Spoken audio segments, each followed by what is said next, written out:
Hello,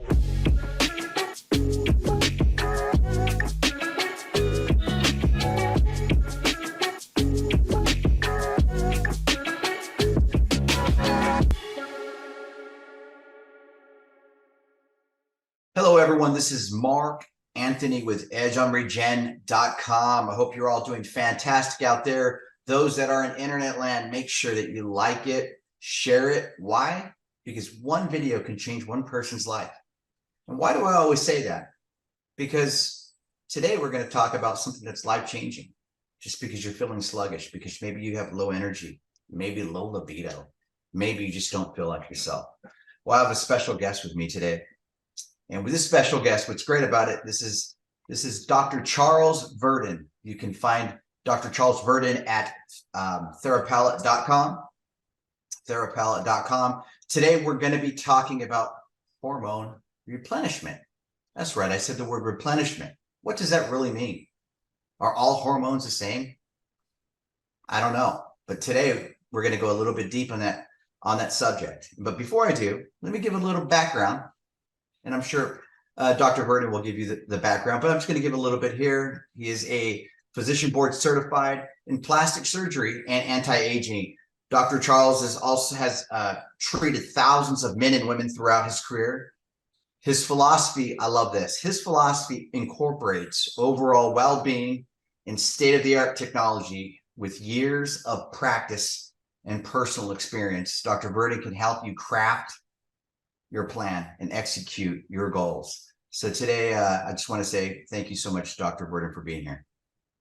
Mark, thank you for the invitation. I'm excited to share kind of my life's work to the listeners and hopefully guide them with some answers to questions that are not common and not easy sometimes to explain. And people need to know the truth and honesty in this field for their own safety. And I think if there's anything that guides this group that's misunderstood, it's not a money-making scheme for us. It's a quality of life examination. Well, let's talk about that before we get into hormone replenishment. Sure. Maybe tell your story of why are you even doing this? Why the heck you're is a plastic surgery. Yeah.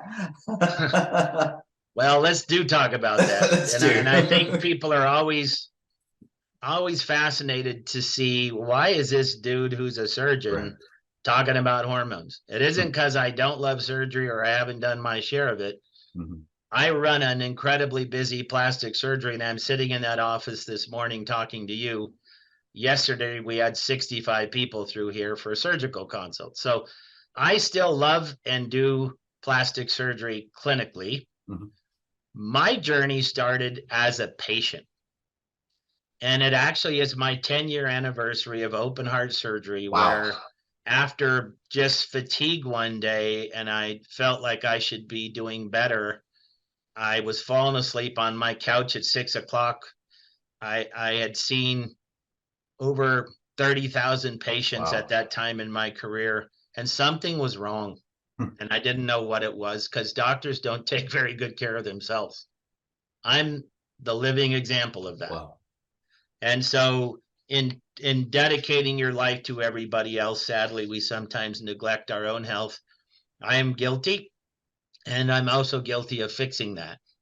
And as part of my workup and eventual repair of my mitral valve, which had to be done open, and my journey back to health was the complete evaluation of me as a human being. And I was what we call hypogonadal or hormone deficient. And my study of that started with, okay, how do you fix that? And that led to lots of reading and lots of soul searching about what are the benefits, what are the effects, what are their side effects? Well, can I be hurt by that? And the first thing I want to tell listeners is to just look at your general population. As we age, and you and I are clearly very different in age, you have no gray in your hair, and I have very little hair left and a lot of gray. Can you be old and healthy, or do all old people have to be unhealthy? Well, there's something called disease processes. You know, your arteries fill up, your blood pressure goes up, your insulin levels become resistant, all based on your lifestyle. And it's all contributed to by your hormones, believe it or not. The lack of them allows these other sneaky little disease processes to ebb into your life and begin to affect you. I think my listening to the podcast of Dr. Mohit Khera was something I enjoyed a lot when he talked about the Traverse study, deciding if testosterone was safe for men. It's the first great study we've had that showed it was okay. One of the comments he made that stuck with me was, if you want to see if somebody's going to age healthy, look at their hormone levels. And I went, wow, that makes sense to me. And what we do every day are balance people's hormone levels, blood levels, with a complete thorough sheet of their symptoms and how we're mapping those out. Right. And I'll never tell any of your listeners we are a life extension industry. We're a quality of life industry. And so if you are granted by our good creator a certain amount of years, it would be nice to sleep better, not hurt as much, be able to exercise, enjoy your relationships. That's what we're about. And my company, TheraPellet, came about because I had a testosterone level of 105. That's female. And I'm happy to say, through learning all the modalities, it led me to design the company where we have created a patented method to put pellets in safely, have them be something easy to have in your body, and then have them absorb comfortably over a period of time where you put them in and you do not have to deal with a pill or a cream or a patch daily. So let's talk about, for a moment, compliance. The number one thing insurance companies would like to fix is people not taking their meds, because they know if they take their meds, they may not have a stroke, they may not have a heart attack, they may not have atrial fibrillation, they may not crash. Right. When you give people pills, you have this GI effect where the acid from your stomach breaks down that pill, and then it goes through your liver and gets detoxified. And I'm sometimes amazed that we get any blood levels of any drugs, as amazing as our human body is. But the industry of pharma figured that out. But the patients struggle with GI upset, side effects from it passing through your bloodstream and being detoxified and getting appropriate levels or too high of levels. It's a very tricky business. And so when you look at ways to administer hormones, you can either inject it, put it on your skin, put it under your skin, put it under your tongue, put it in a spray. Correct. There's a lot of ways, but your skin's an amazing barrier. And I've lived with the skin and being a professional about how to treat skin and sub-Q my whole career. So when you try to put something through the skin, or for instance, my time on a burn unit, when people lose their skin, right, you lose your ability to fight off trouble. Right. So our skin's this phenomenal organ that protects us. And so it doesn't let in bigger molecules that easy. So you'll see levels of hormone put through transdermal approaches like creams and patches be very low. The receptor saturation, which is the medicine gets from the outside into your bloodstream and onto the cell that gets to use it, that's called receptor saturation. What you would like to see is a hormone level within the parameters of normal, sitting at a level very conducive to your 30s and 40s, where you're in your peak health. Correct. And have it be there for as long as you can before it falls off. So let's just say, okay, if we're going to put testosterone in a cream and rub it on our arm or under our armpit, how much gets in? It's about 15 to 20%. So what's better though? I mean, I hear injection with the needle's probably better because well, let's talk about that. It depends about what kind of relief you're getting. And so I think probably the most important thing people can do is take the survey about what their symptoms are, start a therapy, and then see how your symptoms get. Most people don't get a lot of relief from creams and patches, but that's all they know. Right. And it's all they see on television because that's who's promoting it. Now they'll move to the next level which is injections. And here's the problem with injections. There is no depot in which to hold testosterone. It's called cypionate. It's a linseed oil. And so the patient's handed a vial and they're told to draw up 1.2 mLs and inject it intramuscularly or inject it sub-Q. Well, that is great because you get an immediate release into your body. But then where does it go? There is no depot for it to stay. And these studies actually have been done. So a guy who may have a testosterone level of 400 gives himself a shot. That shot has to be repeated weekly, ideally, but nobody does it weekly. That's usually done every 2 weeks at a fairly significant expense. And the problem is, think about a sawtooth. Their level shoots up because it's all in, and then they use it. And a lot of it gets excreted. And so they never sat on their receptors with the right amount. It went high, seeded the receptor, and then used it, and it went away. So you've got this in therapy, too high, out of therapy, in therapy, too high, out of therapy.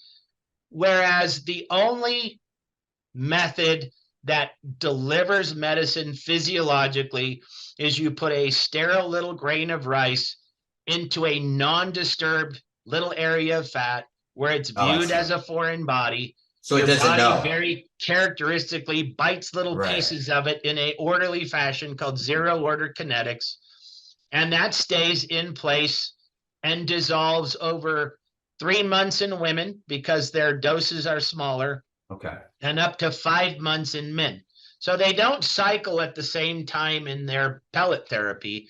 Women get far less pellets and need a far less invasive procedure. So the majority of people doing pellet therapy are OBGYNs and family practice nurses and family practice docs with that background, some endocrinologists. And the guys, the practitioners doing men, are OB-GYNs doing their husbands or urologists. And you never see a knucklehead like me who's a plastic surgeon involved in this business. Where I came in and made a unique contribution was I deal with people's substrate, their skin, their fat, their muscles as a career. That's what I do.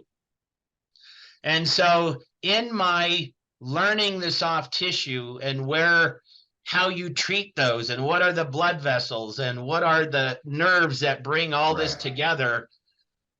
As the patient of my first experience in pelleting, I was horrified by it.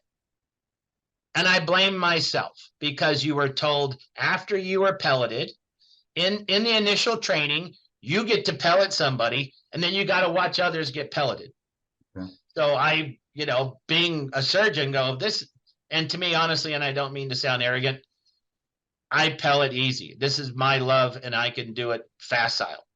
I don't assume that everybody's as good with their hands as I am.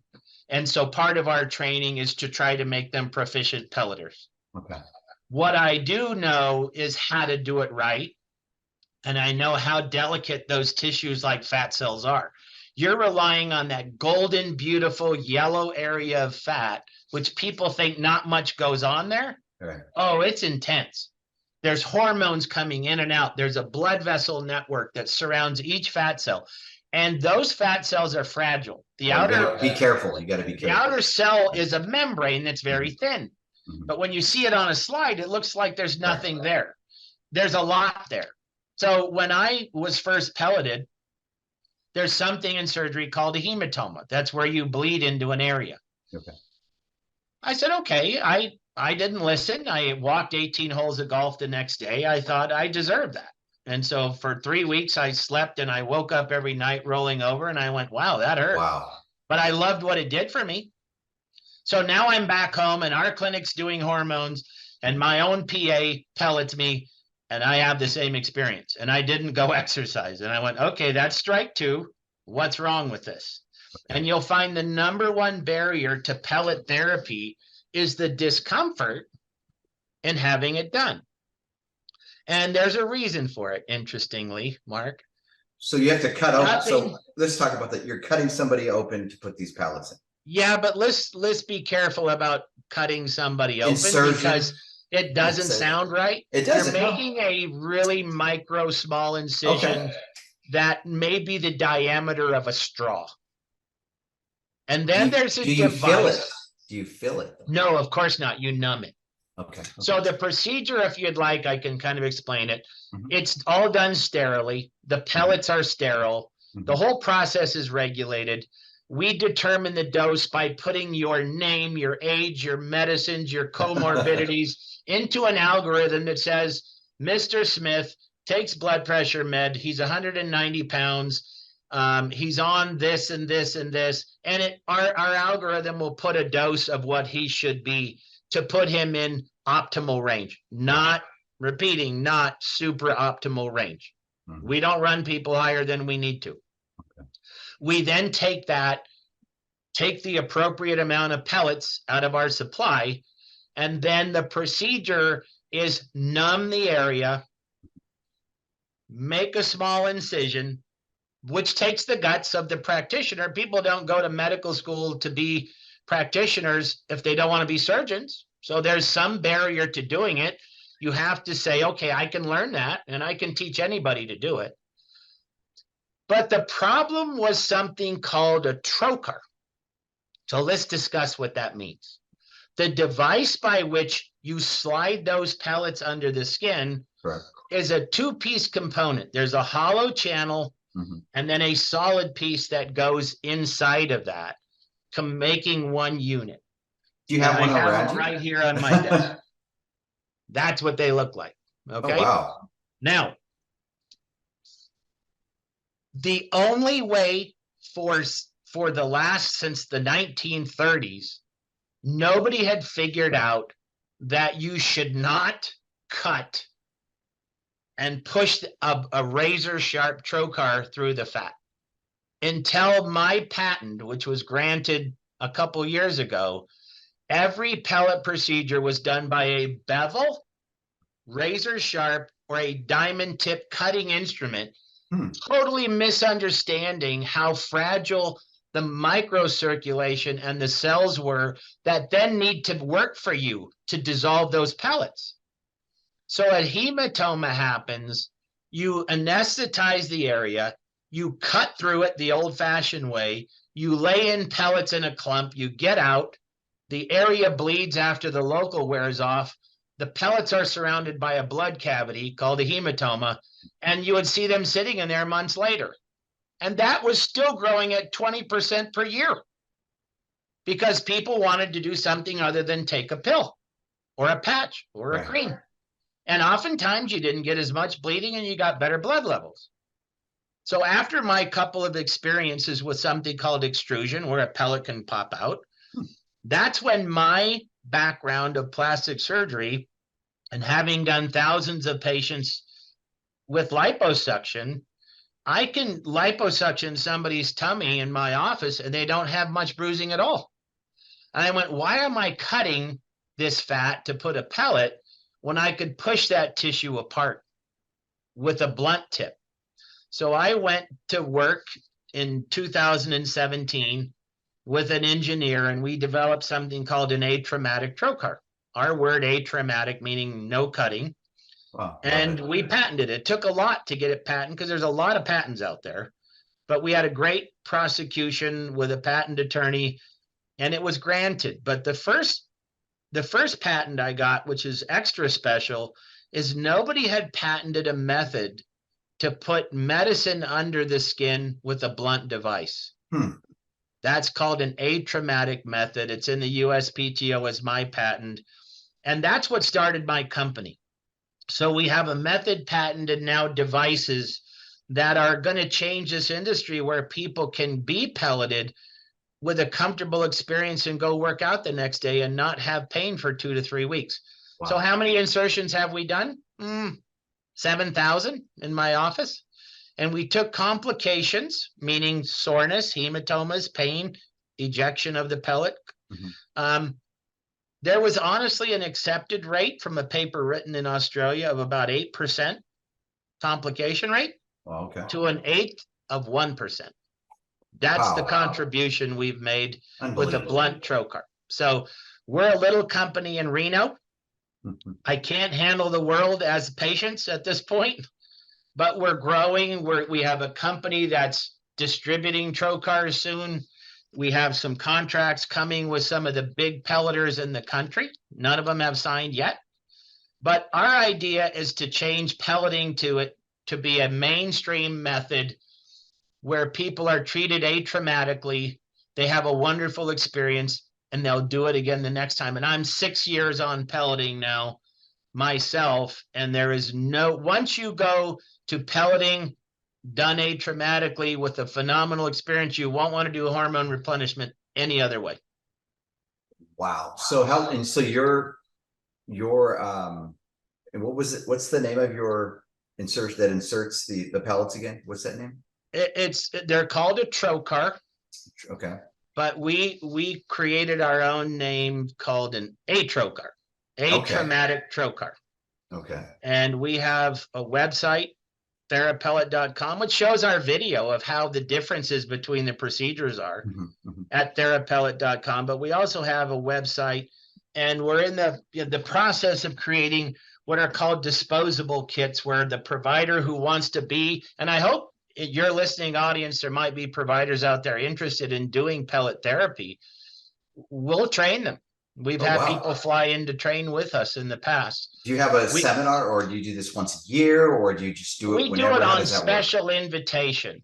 Okay. We're not a massive company. I'm still very busy clinically, but we have a love for hormones and we have a vision to grow the business.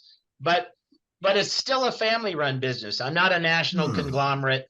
Loving this. And so we're growing at an organic rate, and we're really thrilled about how we do things, and we know it's safe and patients benefit greatly. This is a factor, and this is a fun one, because when I go out and talk, which I do, I wouldn't say frequently. My private time is still my private time, but I will give lectures from time to time. The competitors who do these pellets today lose one patient for every one. They're at a 50% retention rate because the procedure is painful. Oh, wow. Our retention rate is 84%. The difference there is dramatic, and it has to. We'll lose people because they can't afford the procedure, but we won't lose them because it wasn't a comfortable procedure. And hormone pellet therapy, there's a cost to the provider who puts it in. There's the staff that treats or it's in the office, and there's the cost of the pellet material. And so typically you'll see a woman's procedure that could last 3 months, be in the $350 range. And you'll see a male in the $750 range. He gets 3 times the material in his pellets. So $750 for the whole year? Per insertion, twice a year. So $1,500 a year typically. That's what good. You spend in Starbucks. But that's great. But so what I'm hearing you say is for the men 3 times a year. Men 2.5 times a year. It runs on a cycle. It's every 5 months or so. Okay, well, let's say I see you and I still have my pellets in me and they're not dissolved yet. Do you just keep those in there, or do you take them out? No, they'll dissolve. I've never seen anybody's pellets who won't dissolve. We know how long they're going to take to dissolve. Okay. And remember, you're going to tell me when you're ready, because your symptoms start to come back. You'll be like, hey, I'm not sleeping as well as I used to, or I know it, or I'm having trouble thinking as clear. I think I told you on a previous chat we had, one of the most impressive things when I really started this early was this very, very handsome, smart guy who ran several companies, and my own staff was pelleting him. And I never met him, but he's been in my clinic, and he came on a day that was not his. And he thought it was his day to be pelleted. I was the only one in the office. My front desk came to me and said, hey, Mr. So-and-so is here. Would you mind pelleting him? He came from 80 miles away. I said, sure. I walk out, I meet him. He stands up. He gives me a huge hug. He says, can I give you a hug? And I said, sure. I'm a bit of a hugger. You can, but let's talk about that. Long story short, he had several companies. He was struggling, keeping his mind clear and just his energy levels to be as active and as strong as he had been. And he had been on our pellet therapy for 2 rounds, so a year. And he was back running his companies with zeal. They were successful. He said, you put the old man back to bed and I feel young again. And I don't think I could have a better compliment than that one. That was Wow. special to me, you know. And that's what this business is about, is giving people a little joy back, giving them a little health back. If you want to get into some of the controversial stuff like heart protection, well, a great study, the Traverse study, just came out and it was favorable. They had a few adverse things that they're going to work out. Could testosterone give you a slight increased risk of AFib? Well, there were a few of those. You know, there are some studies that need to go on, but as I said earlier, there's never been a time where hormone replenishment has been viewed through the lens that we're seeing it today. And those who advocated against it are coming back to it and saying, hey, maybe we should relook at that. And so we're in a good time for this, for smart people to do good studies, do right by people, and come up with innovative ways to give people their life back with the least amount of trauma you can give them. Let's talk about pellets a little bit more. Sure. I know not all pellets are created equal. And yeah, is that correct or not? No, because, I mean, that's not correct. Okay. First of all, where would you get a pellet? So there's something called distribution pharmacies and compounding pharmacies. So the FDA regulates what are called 503B distribution pharmacies. And what they regulate is not the formation of the pellet.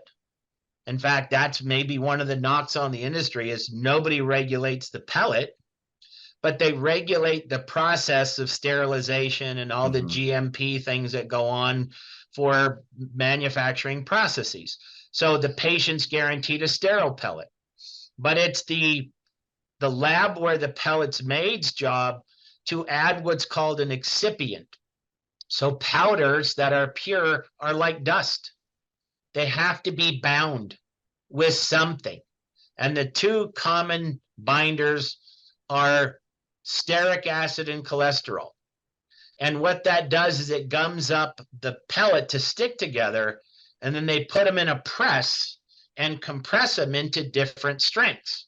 Right. Then they go from the compression into a sterile container, and then they're e-beam sterilized through a process that guarantees they're sterilized. Okay. Almost all 503B pharmacies meet and exceed sterility and processing, and their own secret sauce as to how much stearic acid to put in the pellet is their own formulation. And there's probably 5 main big pharmacies in the US where all pellets seem to come out of.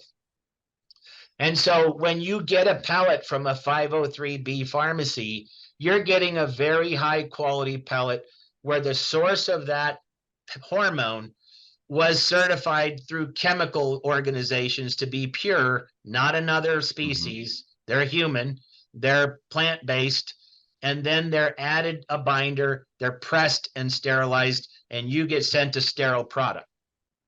That's how pellets are made. Okay, I see where you're coming from, but what I'm thinking is there has to be different pellet makers. So it's not like they're going to the same pellet person. So if I'm going to say, we'll just say farm A pellets and then farm B and farm C, they're all 3 different. They can't be all the same. I don't believe this. I'm saying, like, how do we know if I'm getting the correct pellet from the correct doctor? Let's talk about that. So there are not varying strengths of pellets. For instance, in the male population, the typical male pellet and the trocar designed for it, this one, accepts one size pellet. And that's called 200 milligrams. Okay. So you can't have a bazillion different pellet sizes because there aren't enough different sizes of these to put them in. I got it. So the 200 milligram pellet is the standard for males. What will vary is how many you would put in that man.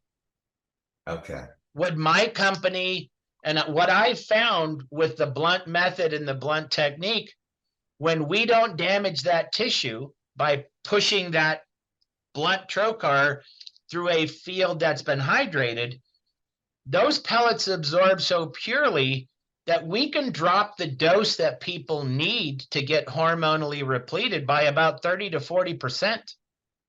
Wow. That, I hope, will make the procedure eventually more affordable for people. So instead of that procedure being $750 now, maybe the providers can do it at $500 and more people can afford it. So the method matters. Okay. The method matters a lot. Okay. So I don't know, maybe you're saying it and my brain's just not connecting. But if I go to you, yeah, you purchase your pellets from a company that you know is good quality.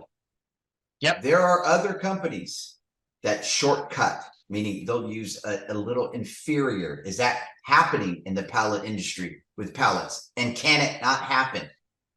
And I think it could happen. It's not happening now. Okay. And I don't love to hear that. I love to hear that. I was just wondering. This is something that I know people are thinking. Yeah, people don't jack around with the FDA and how You're right about that. You're right about that. They don't want them being in their labs, digging into their books. Forget about it. So they stick to the guidelines on how the pellets need to be made. Now let's talk about some pellets I've received from various pharmacies. What would be different about them? Right. Well, they might be a little fragile. They might break. I see. Okay, so they didn't put enough binders. So you eventually find a company who's very consistent with the degree of excipient put in the pellet, and their compression process makes a nice strong pellet that then goes through sterilization, and it comes out pristine, beautiful, and uniform, and it's that way every time. And I'm going to tell you, if you buy a 200 pellet from a 503B pharmacy, of which there are 5 big players, and you opened them up and laid them on a table and tell me which one's Asteria, which one's Anazao, which one's Carrie Boyd, you couldn't tell. It's a uniform process. Okay. So there is uniformity in the pellet. I see. The variability comes in what the dose the doc put in and how did they put it in. And the barrier to people pelleting is, are they comfortable creating a wound, a small one, in somebody, and then not having the patient be happy because their butt hurt for 2 weeks? I think that's our contribution. Okay. You know, we have people come back that love our therapy because we were gentle to their tissue. And when the pellet sits in there happy and gets absorbed benignly over many, many months, guess who comes back for more? And symptom relief and happy and bringing their husband or wife with them. It's a fun business to be in because you're impacting people's life in a real positive way. I love that. So I have one more question, not a couple more, but real quick on this one. I hear this a lot. Yep. I got a lot of hair, and I'm afraid that if I do TRT, I'm going to go bald. Is that true, or is that just a myth? Because if so, Arnold Schwarzenegger would be bald. That's just me. Yeah. I don't know. And if you look at my head, maybe I've been doing it since 15 years old. I don't know. 15. I'm kidding.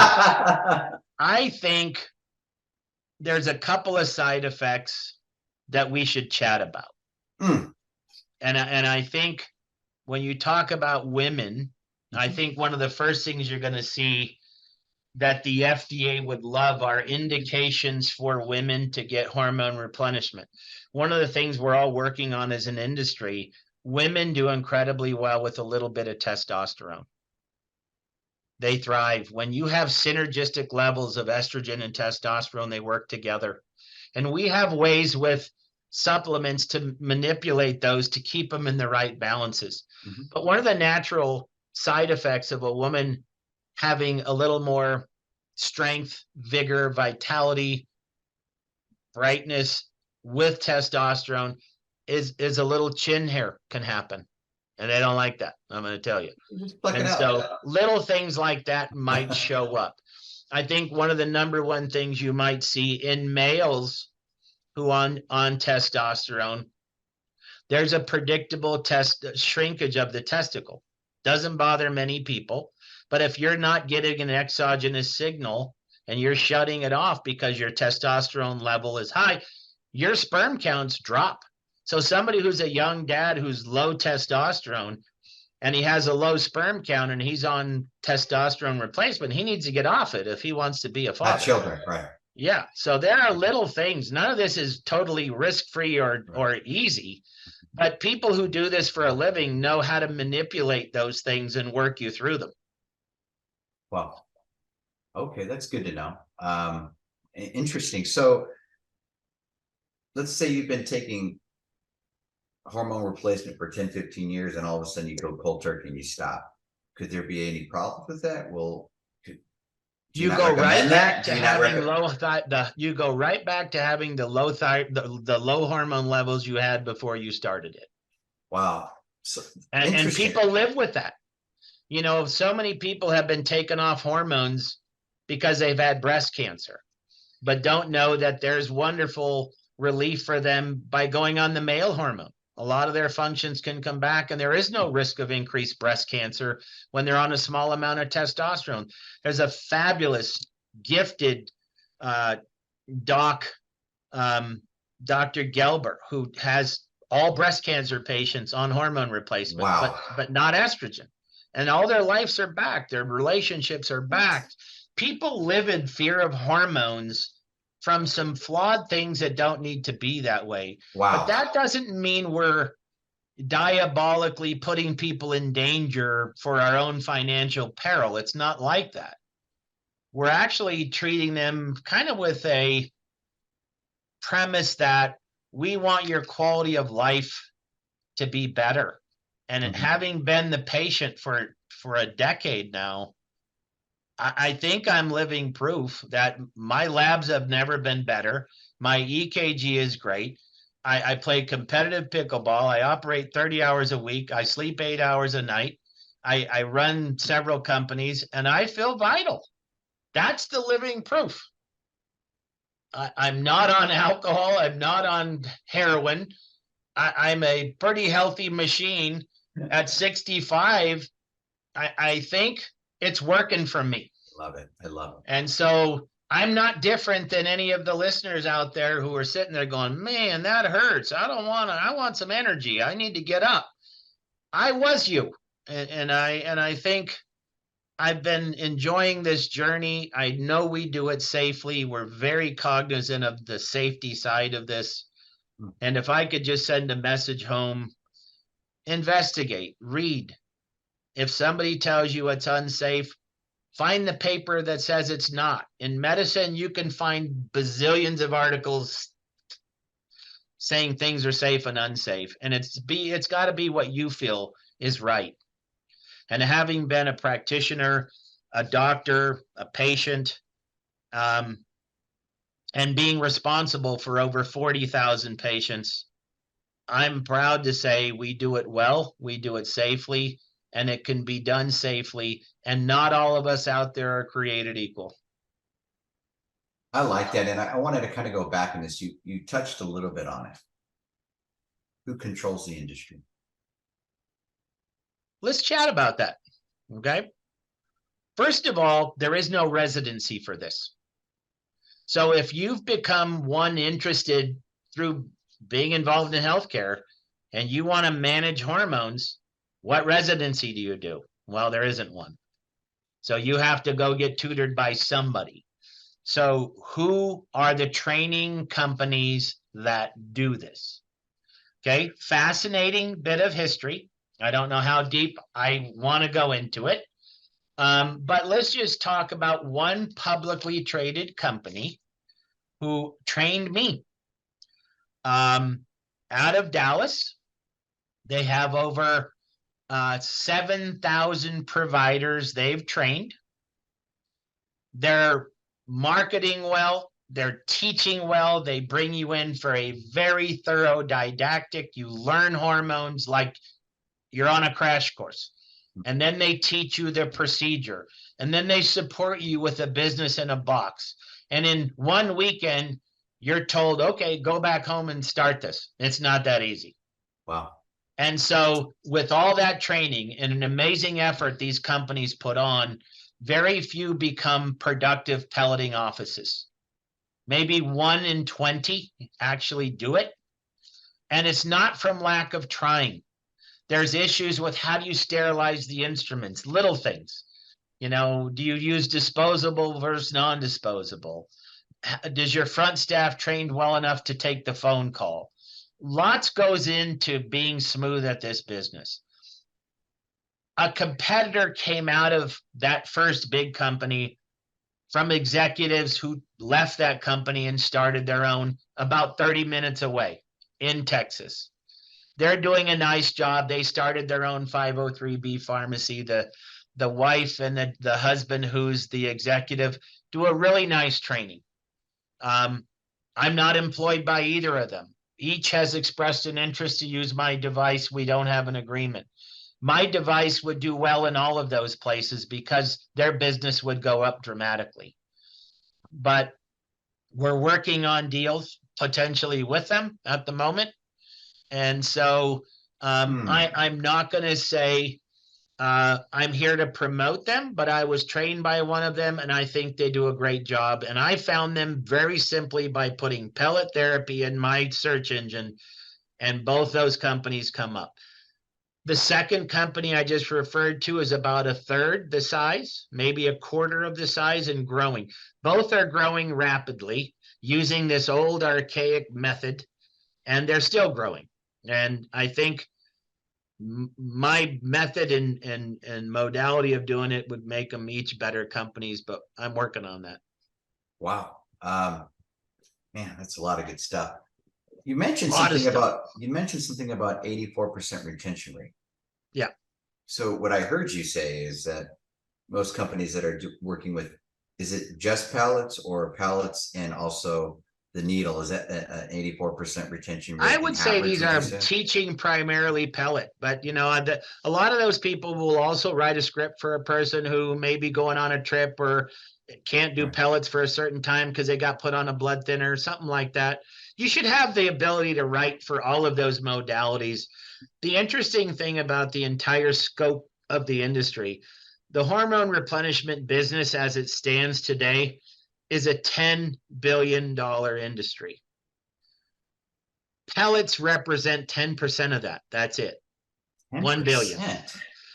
The other 4.5 billion is injectables, and the other 6 or 5.5 is creams and patches, primarily run by ads on TV or pharma reps that go to the doc's offices and say, here's the creams, here's the patches.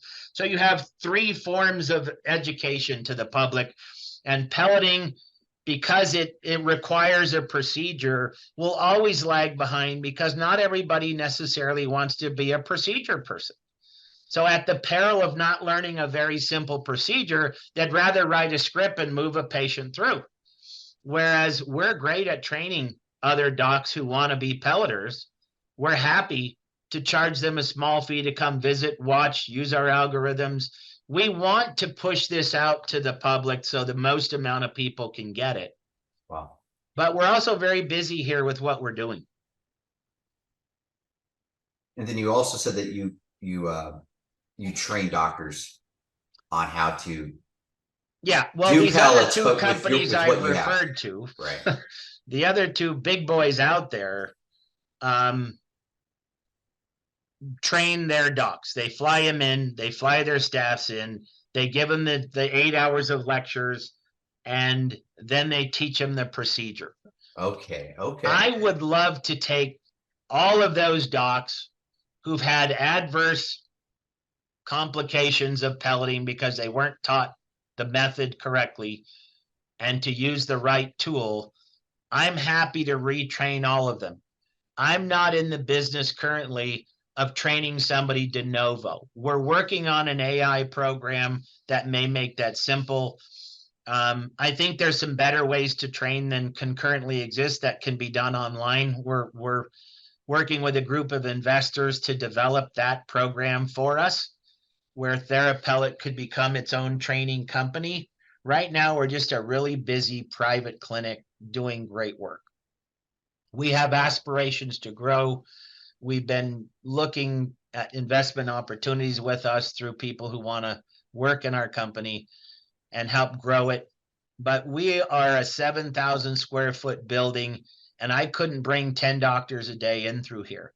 But I would be happy to take a pelleter or somebody who wants to learn, and we bring them in for a 2-day training with them trained on hormones on the technical side, and I'll teach them how to pellet like nobody, and they'll be great at it. Wow. That's what we do well. I see what you're saying. So what I'm hearing you say is you'd rather maybe have like a conference, a refresher course, 60, 70, maybe 60 or 70 docs meet for a couple days. Yeah, we could do a refresher seminar with a brand new method and retrain hundreds at a time. I think that would be a great way to do it. But I again, like I'm 65 and a pickleball player, and I don't want to miss many tournaments. Yeah, but that's why you make up your own schedule. You know what I mean? Hey, it is what it is. I hear you. So I like where you're going with the percentage. It's very interesting. So what I'm, again, hearing you say is 84% with the pallets that is being the retention with a lot of these other docs because of the way that it feels and it's.